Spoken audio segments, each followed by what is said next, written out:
ನಾಯಕರು ಮತ್ತು ಹಿಂದುತ್ವವಾದಿಗಳಾದಂಥ ಸಿ.ಟಿ. ರವಿ ಅವರಿಗೆ ಸುಸ್ವಾಗತ ಕಾರ್ಯಕ್ರಮವನ್ನು ನಾವು ಹಮ್ಮಿಕೊಂಡಿದ್ದೇವೆ. ಇವತ್ತು ಅವ್ರ ವಿರುದ್ಧ ಷಡ್ಯಂತ್ರಗಳು ಮತ್ತು ಅನೇಕ ಪಿತೂರಿಗಳು ನಡೀತಾ ಇದ್ದಾವೆ. ಜನಸಾಮಾನ್ಯರುಗಳೆಲ್ಲ ನೋಡಿದ್ದಾರೆ. ಆದರೆ ಅಂಥ ಒಂದು ಷಡ್ಯಂತ್ರಗಳಿಗೆ ಪಿತೂರಿಗಳಿಗೆ ತಕ್ಕ ಪಾಠವನ್ನು ಇವತ್ತು ಹೈಕೋರ್ಟು ಕಪಾಳ ಮೋಕ್ಷ ಮಾಡುವ ಮುಖಾಂತರ ಕೊಟ್ಟಿದೆ. ಹಾಗಾಗಿ ಸಿ.ಟಿ. ರವಿ ಅವರಿಗೆ ನೈತಿಕ ಸ್ಥೈರ್ಯವನ್ನು ತುಂಬುವಂಥ, ಅವರಿಗೆ ಬಲ ತುಂಬುವಂಥ ಈ ಒಂದು ಸ್ವಾಗತ ಕಾರ್ಯಕ್ರಮವನ್ನು ನಾವು ಮಾಡ್ತಾ ಇದ್ದೇವೆ. ಮಂಡ್ಯದಲ್ಲಿ ಕನ್ನಡ ಸಾಹಿತ್ಯ ಸಮ್ಮೇಳನ ನಡೀತಾ ಇದೆ. ಈ ಕಾರ್ಯಕ್ರಮಕ್ಕೆ ಸಿ.ಟಿ. ರವಿ ಅವರು ಆಗಮಿಸಬೇಕಾಗಿತ್ತು. ಆದರೆ ಅವರಿಗೆ ಸ್ವಾಗತ ಕೋರೋದ್ರ ಮುಖಾಂತರ ಬರ್ತಾರೆ ಇನ್ನು ಸ್ವಲ್ಪ ಹೊತ್ತಲ್ಲಿ.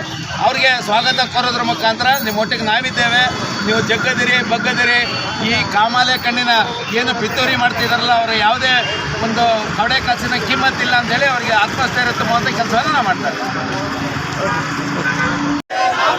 ಕುತಂತ್ರಿಗಳ ಒಳಸಂಚಿಗೆ ಬಗ್ಗದಿರಿ ಜಗ್ಗದಿರಿ, ಅಪ್ರತಿಮ ರಾಷ್ಟ್ರೀಯವಾದಿ ಸಿ.ಟಿ. ರವಿಗೆ, ಅಪ್ರತಿಮ ರಾಷ್ಟ್ರೀಯವಾದಿ ಸಿ.ಟಿ. ರವಿರವರಿಗೆ, ಅಪ್ರತಿಮ ಹಿಂದುತ್ವ